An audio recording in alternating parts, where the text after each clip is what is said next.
From the poorest family, where a 6-year-old has a job and the mother eats last, to the king's family, where nobody at the table has ever handled the food before it reached them. This is how families ate in the Middle Ages. Of everything this family grows with their own hands, how much actually reaches their own table?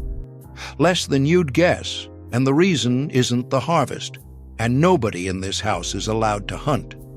Not the father, not the eldest son, not anyone.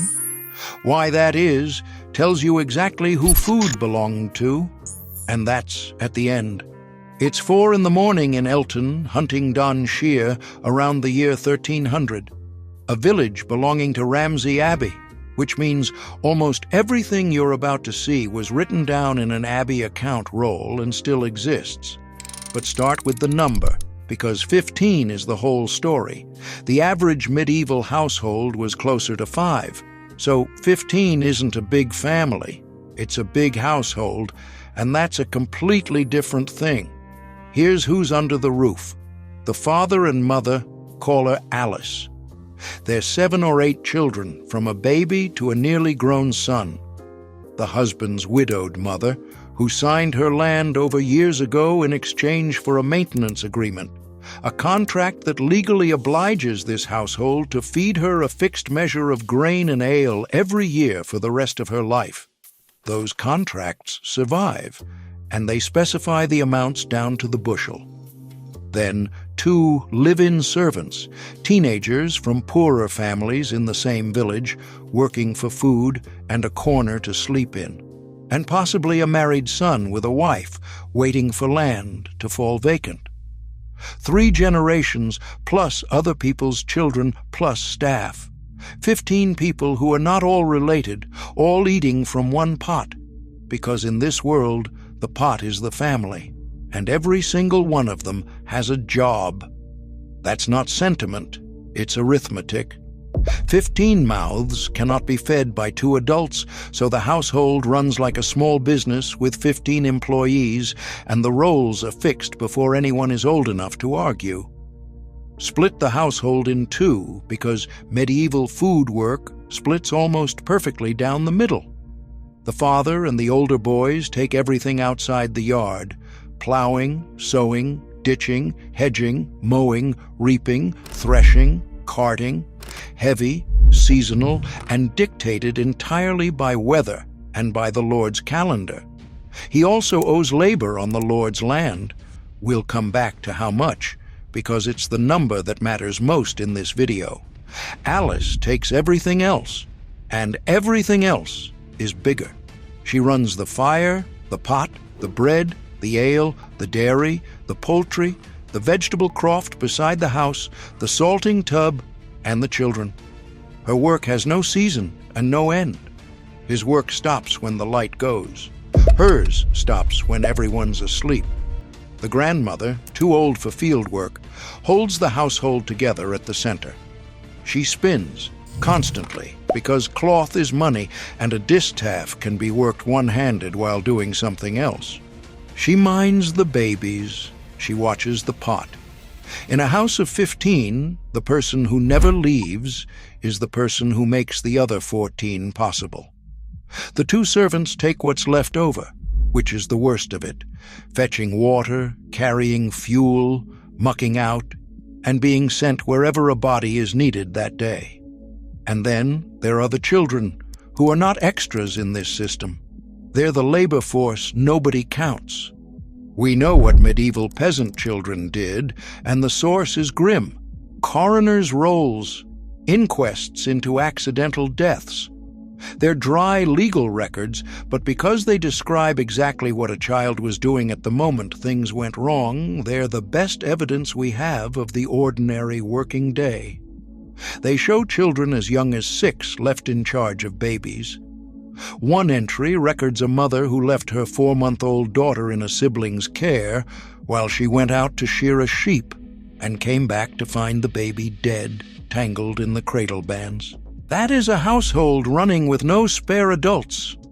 By 6 or 7, a child in this house has real assignments: scaring birds off the sown grain with a sling and a rattle, a full-time job in spring, and the only thing standing between the seed corn and a flock of rooks, herding geese and pigs, collecting firewood, dung for fuel, and windfall apples, weeding the growing corn by hand.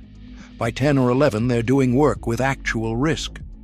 The Bedfordshire Rolls record an 11-year-old boy watching his father's livestock and a 10-year-old working in a manor kitchen who dropped his knife and stabbed his own foot. By 12, the split hardens along the same lines as the adults.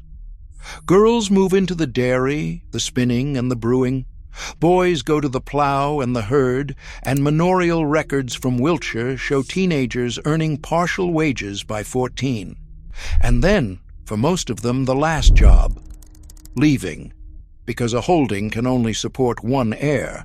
The other children go into service in a household like Alice's, which is precisely where her own 2 servants came from. The system that feeds 15 people works by continuously exporting its own children into somebody else's kitchen. Now the land, because everything above depends on it. There are no fences. The village arable is one huge open field cut into narrow strips, and this family's holding isn't a block. It's 20 or 30 strips scattered across the parish, so everyone shares the good drainage and the bad. Crop insurance built into the map. It runs on a 3-field rotation. Winter grain, spring grain, including the peas and beans that quietly put nitrogen back in the soil, and a third lying fallow and being manured by grazing animals. A third of your land grows nothing, every year, on purpose. The heavy plow needs a team of up to 8 oxen. Almost nobody owns 8. A well-off villager owns 2. So plowing is pooled between families, which means the food on this table in October depends on the household staying on good terms with its neighbors in April. And here's the scale problem. Reckon roughly a quarter of grain per person per year for bread. That's 8 bushels each, and as much again in barley and oats for ale and pottage. For 15 people, you're near 240 bushels a year. Medieval yields returned 3 or 4 seeds for every seed sown. Take out next year's seed corn, which you cannot touch, and an acre leaves you around 6 usable bushels. 240 bushels is therefore about 40 acres of standing crop, and with a third fallow, nearer 60 acres of land. A standard peasant holding is 30, which is the real reason this household has servants in it and sends its own children out. 15 people cannot live off one holding. The family isn't large because it grew. It's large because it absorbed other people's labor, and it survives by exporting its own. Back inside, Alice is running 3 separate production lines. Bread. 15 people need something near 30 pounds of bread a day. About a dozen dense loaves, 80 or 90 a week. She bakes in huge batches twice a week because firing an oven is expensive, and she has no yeast in a packet. She keeps a lump of fermented dough back from the last bake as leaven, and the entire household's bread supply depends on that lump staying alive. Ale. Everyone drinks it, children included, weak, boiled during brewing, and a real source of calories. Recorded allowances for working men run to about a gallon a day, but medieval ale has no hops, so it sours within days. She can't brew monthly. She brews every few days, forever. And if she sells the surplus, she becomes an alewife, at which point the assize of bread and ale regulates her prices. Manor court rolls are full of women fined so routinely for brewing against the assize that historians read the fines less as punishment than as a trading license. Dairy. Milk that isn't drunk today becomes butter and cheese because cheese is the only way to store a cow. And running underneath all 3 is the croft, the enclosed garden patch beside the house, which is the one piece of land this family controls completely. No strips, no rotation, no Lord's calendar. Leeks, cabbage, onions, garlic, beans, herbs, and a few fruit trees, worked by whoever is nearest, usually the youngest children and the grandmother. It's small, but it's the difference between pottage and grain paste, and it's the only food in this household that nobody takes a cut of. The hens live there too, and the eggs are Alice's in a way the grain never is. Poultry and dairy were women's income across most of England, small, constant, and hers to sell. 3 businesses, 1 woman, before the day's cooking even starts. And this is why the phrase, "the mother eats last," isn't a sentimental line. In a household of 15, she is the one serving. So, of everything this family produces, how much do they actually get to keep? It leaves in 4 directions, and almost none of it looks like a tax bill. The church takes a tenth. The tithe is a genuine 10% of production, and it's taken first off the field before the family has eaten a grain of it. It goes into the parson's tithe barn, and in villages like Elton, where the church is appropriated by an abbey, it goes to the monastery. The Lord takes labor. This is the big one, and it isn't a percentage of the crop.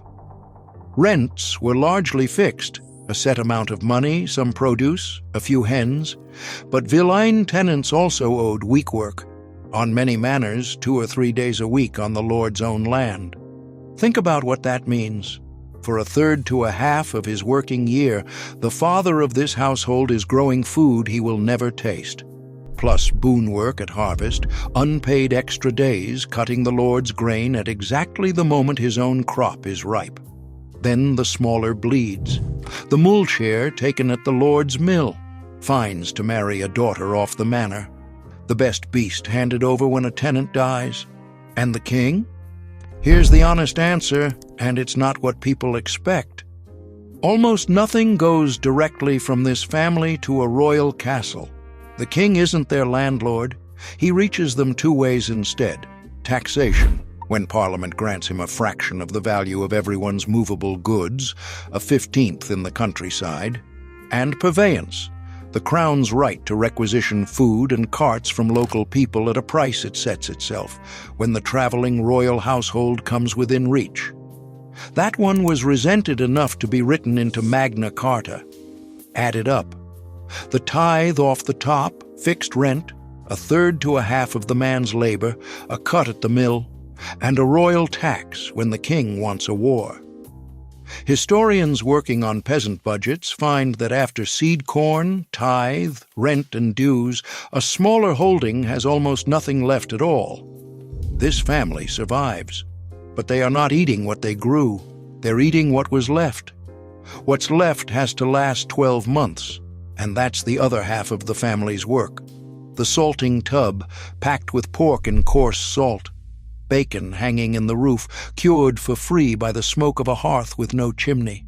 Sacks of dried peas, the thing that makes winter pottage possible at all. Cheeses on a shelf. Fruit dried in slices.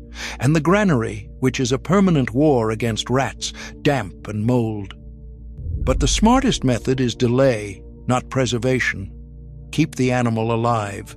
Hens in the yard, a pig in the sty. You don't preserve the meat, you postpone it. Until November, when there isn't fodder to carry every animal through winter and the family kills what it can't feed, all in 1 week, and salts everything. Then do the arithmetic on that pig. Maybe 150 pounds of usable salted meat, split 15 ways, 10 pounds each. That's a scrap of bacon in the pottage a few times a week until it's gone. Not a winter of roasts. And then February to June. The stores dropping, the hens not laying, the cows dry, the new crop months away, the hungry gap. It's when the peas run short and the bread gets darker because Alice is grinding in the bran she'd normally sell. Almost everyone who starves in the Middle Ages starves in spring, standing in a field full of growing food. We cover stories like this every week. If you want to keep going deeper, subscribe. Which leaves the second question. There's a forest half an hour's walk away, full of deer. There are rabbits, hares, and wild birds all around this village. 15 hungry people. So who in this family hunts? Nobody. And it isn't for lack of trying. Deer belong to the lord or the king, protected under forest law with savage penalties. Rabbits and hares belong to whoever holds the warren, another lordly franchise. Fish in the manor pond belong to the manor. Doves in the dovecote belong to the man who was allowed to build one, which is not this family. And in 1390 it was written into statute. A law of Richard II ordered that no artificer, labourer or layman, holding land worth less than 40 shillings a year might keep a greyhound or any hunting dog, or use ferrets, nets, hair pipes or cords to take deer, hares or rabbits. 40 shillings was roughly 100 days' wages for a skilled tradesman, enough to buy 3 cows. The penalty was a year in prison, but read the preamble because it gives the game away. It complains that laborers and servants were keeping greyhounds and going hunting in lords' parks and warrens on holy days, while good Christians were at church, and that under cover of hunting they were holding assemblies and conspiracies to rise up and disobey their allegiance. That statute is 9 years after the peasants' revolt. It isn't really about rabbits. It's about groups of poor men meeting in the woods with dogs. So this family eats meat they raised themselves, or they poach and risk everything. What they can legally take is the leftovers. Small birds, eels, whatever the common and the hedgerow allow, and their right to glean the fields after harvest, which was a right, not charity, and one of the few things the law was on their side about. Move the table up the ladder and watch the family change shape. The cotter below them, 5 acres, 6 people, no oxen. He can't feed his own children off his land, so he sells his labor to families like this one and sends his children into service there. Meat is a festival. The lord above them doesn't feed a family at all. He feeds a staff with fresh meat year-round from a dovecote, fish ponds, and a deer park. And at the top, the thing that reframes this whole video. The medieval word for family is fam-i-li-a, and it doesn't mean parents and children. It means household, everyone who eats at your fire. Alice's fam-i-li-a is 15, and every one of them works to fill the pot. The king's fam-i-li-a is several hundred people, and not one of them is related to him. Which means the honest answer to what a 15-person medieval family eats in a day is not really a menu. It's a rota: 30 pounds of bread, 10 gallons of ale, 1 pot of pottage, and a scrap of bacon. Produced by a woman running 3 businesses, a man giving half his working year to somebody else's field, a grandmother who never leaves the fire, 2 other people's teenagers, and a 6-year-old whose job is to keep the birds off the seed corn. That's the real distance between the poorest table and the richest. It was never the food. It's that in one family, everybody works to fill the pot, and in the other, nobody at the table has ever met the person who grew what's in it. More like this every week. Subscribe.